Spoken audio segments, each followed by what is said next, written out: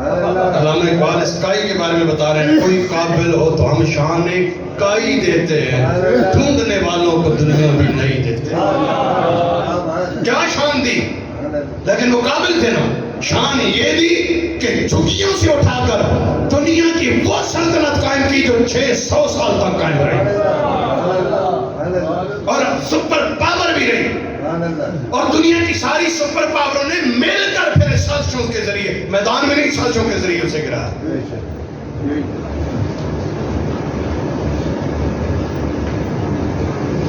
اس لیے اور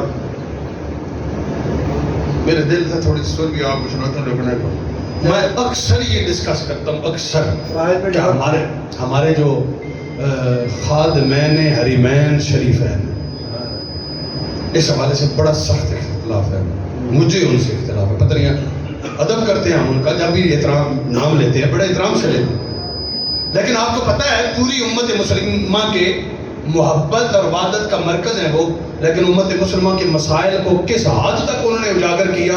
کیا وہ جو حق بنتا تھا امت مسلمہ کی لیڈرشپ کا انہوں نے ادا کیا؟ افغانستان میں جو ہوتا رہا وہ بولے، ایران پہ پابندیاں لگی ہوئی ہیں وہ بولے، یمن میں جو کچھ ہوتا رہا وہ اس پہ بولے، عراق میں جو کچھ ہوتا رہا اس پہ وہ بولے، کشمیر میں جو کچھ ہو رہا ہے وہاں دعا مانگی جاتی ہے، میں آپ کو بتاؤں وہاں دعا مانگی جاتی ہے، کشمیر کے لیے فلسطین کے لیے دعا نہیں مانگی جاتی، اسرائیل سے تعلقات خراب ہوتے ہیں، فرانس میں یہ خاکے شائع ہوئے، محمد بن سلمان کا کوئی بیان آیا سامنے؟ خاموش ہو کے دبک کے بیٹھ گئے۔ پوری دنیا کی انرجی وہ ساری عرب سے جاتی ہے، روک لو، تمہارے قدموں میں نہ آگے بڑھے تو جو کہنا، لیکن اپنے اپنے مفادات ہیں، اپنی اپنی ضروریات ہیں، ہمیں ان سے نکلنا ہوگا۔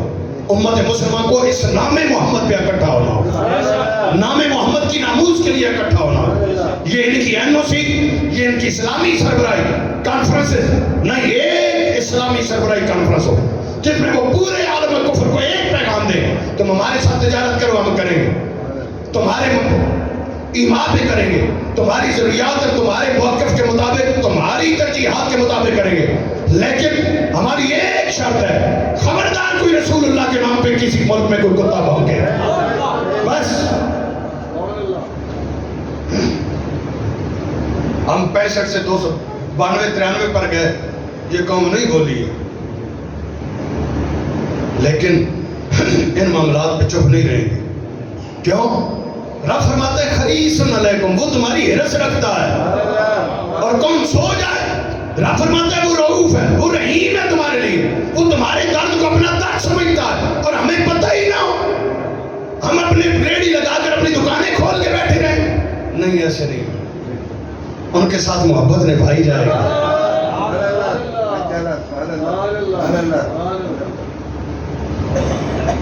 کیونکہ وہ رحمت کائنات ہے، اور یہ بھی یاد رکھنا، ان کی ناموز کے تحفظ ہمیں موقع مل جائے تو یہ ہمارا نصیب ہے، ورنہ رب چاہے کائنات ساری، میں آپ کو بتا دوں محدث ابن جوزی رحمۃ اللہ تعالی نے لکھا ہے کہ سرور دو عالم صلی اللہ علیہ وسلم نے ارشاد فرمایا کہ اول ما خلق اللہ نوری و خلق من نوری جمیع الکائنات، رب نے مجھے اپنے نور سے اور کائنات کو میرے نور سے تخلیق فرمایا، ساری کائنات ان سے۔ کیوں؟ پھر دوسرا سن ہے کل شیء یرجع الی اصلی، ہر شے اپنی اصل کی طرف لوٹ کر جاتی ہے، اس لیے سرور دو عالم صلی اللہ علیہ وسلم کے پاس کافر آیا،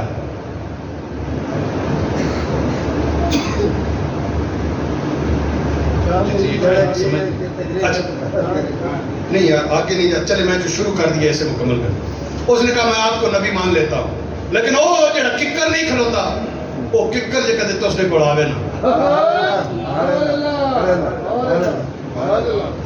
سوال کرتے وقت سوال والے کی اپروچ کا بھی اندازہ ہوتا ہے، جاہلانہ سوال ہے، لیکن اس نے پورے زیرک ہو کے، زیرک ہونے کا ثبوت دیا. کیوں؟ اسے پتہ تھا یہ امپاسبل ہے. وہ درخت نہیں نہ کدے ٹرے کہ ٹرتے ہیں کہ لے کے جانا ہوئے تو ٹریکٹر پیچھے ہی دھرو کے لے جاؤ گے نہ پیڑے کاٹ کے. اب اسے پتا تھا یہ کام ہونا نہیں.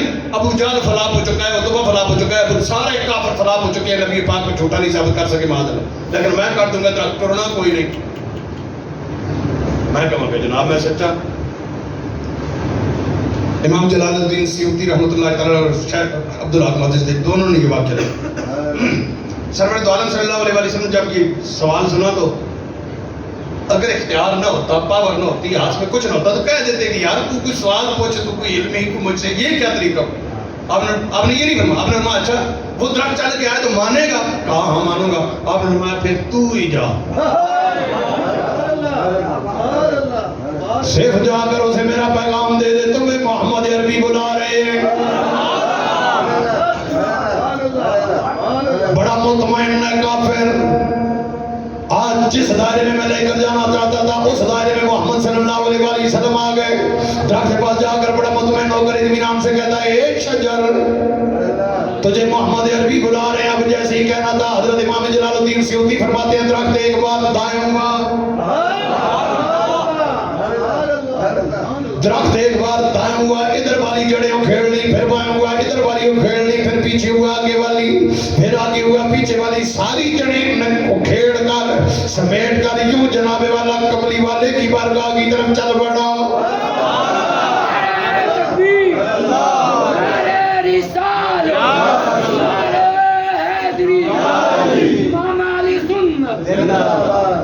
اے شجر آنکھیں تیری نہیں، کان تیرے نہیں، زبان تیری نہیں، عقل تیری نہیں، کیوں چل بڑا ہے؟ اور نے کہا کہ میں نہ جاما وہ نبیوں میں رحمتی لقب پانے والے.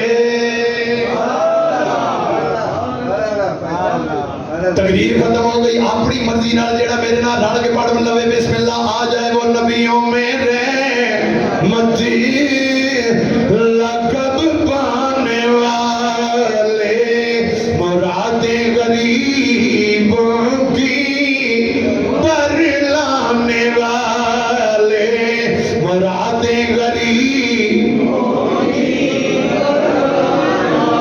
ماشاءاللہ مرادیں غریبوں کی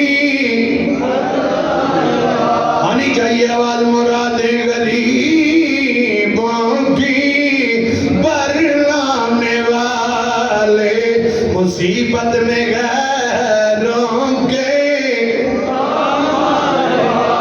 سب کو یاد ہے، مصیبت میں غیروں کے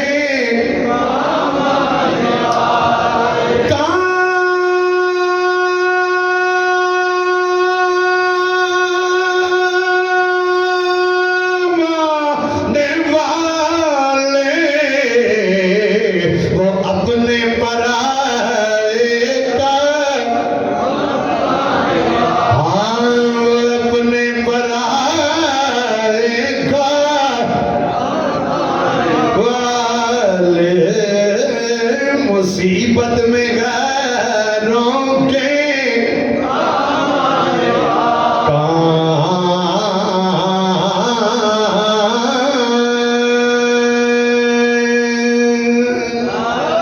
کام آنے والے، کام آنے